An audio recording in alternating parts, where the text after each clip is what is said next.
வணக்கம் அன்பர்களே. அதாவது கிரேடில் ஆஃப் சிவிலைசேஷன் குமரிக்கண்டத்தை பற்றி போன வீடியோவில் பேசியிருந்தோம். அதோட தொடர்ச்சி தான் இது. இந்த குமரிக்கண்டம் எப்படி வந்ததுங்கிறதெல்லாம் உங்களுக்கு இது வரைக்கும் சொல்லியிருந்தேன். குமரிக்கண்டம் அதாவது இலங்கைங்கிற ஒரு நகரம் இப்போ இருக்கிற ஸ்ரீலங்கா கூட குமரிக்கண்டத்தின் ஒரு பகுதியாக தான் கருதப்படுது. இந்த குமரிக்கண்டத்தில் 3 ஆறுகள் ஓடிட்டு இருந்துச்சு. குமரி, பெரு, பரளிங்கிற 3 ஆறுகள் ஓடிட்டு இருந்துச்சு. இந்த குமரி ஆறு ஓடுனதுனால தான் அதுக்கு குமரிக்கண்டம்னு பேர் வந்துச்சு.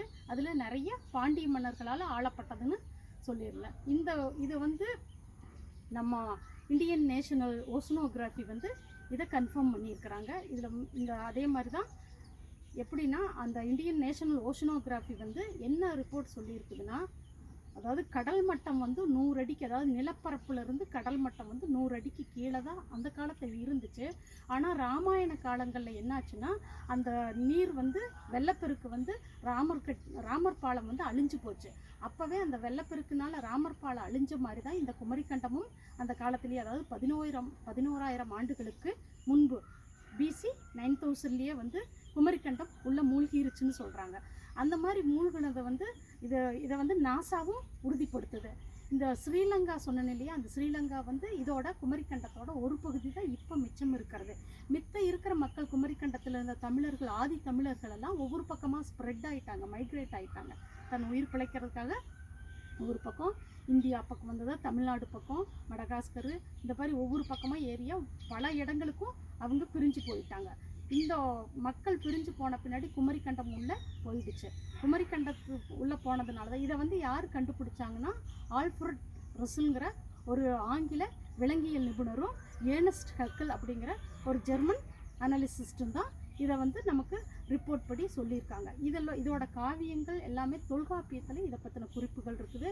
அதே மாதிரி குமரிக்கண்டத்தினை பற்றின விளக்கங்கள் நீங்கள் தெரிஞ்சுக்கலான்னா, இறையனார் அகப்பொருள் அப்படிங்கிற நூலிலிருந்து இதுக்கான ஆதாரங்கள் இருக்குது மக்களே. அதை பார்த்து கூட நீங்கள் தெரிஞ்சுக்கலாம். அந்த மாதிரி குமரிக்கண்டம் தான் ஏன் நாகரீகத்தின் தொட்டில் அப்படிங்கிறதுனா, நாகரீகம் என்பது முதலில் அதாவது குரங்கிலிருந்து தான் மனிதன் பிறந்து வந்தான்ங்கிறது தொல்லியல் அறிஞர்கள் சொல்லியிருக்கிறாங்க. அந்த மாதிரி பரிணாம வளர்ச்சியில் குரங்கிலிருந்து மனிதன் முதல் பிறந்து வளர்ந்து வந்ததே இந்த ஆதி தமிழ்குடியிலிருந்து தான் வந்தது. அப்புறம் தான் அவங்க மைக்ரேட் ஆகி வியாபார ரீதியாகவும் பல தேசங்களுக்கு சென்று தான் அவங்க எல்லா பக்கமும் தமிழர்கள் பரவியதுக்கு காரணமாக இருக்குது. இதை நிறைய அறிஞர்களும் உறுதிப்படுத்துகிறாங்க. ஸோ இந்த குமரிக்கண்டம் நாகரீகத்தின் தொட்டிலாக கருதப்படுவதற்கு காரணமும் ஏன்னா அங்கே தான் நாகரிகம் தலை தோங்கி விளங்கியது.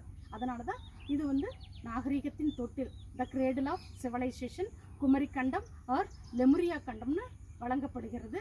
இன்னும் இதை பற்றின டீட்டெயில்ஸ் நிறைய விஷயங்கள் வரப்போகிற காணொளிகளில் நம்ம பார்க்கலாம் அன்பர்களே. நன்றி, வணக்கம்.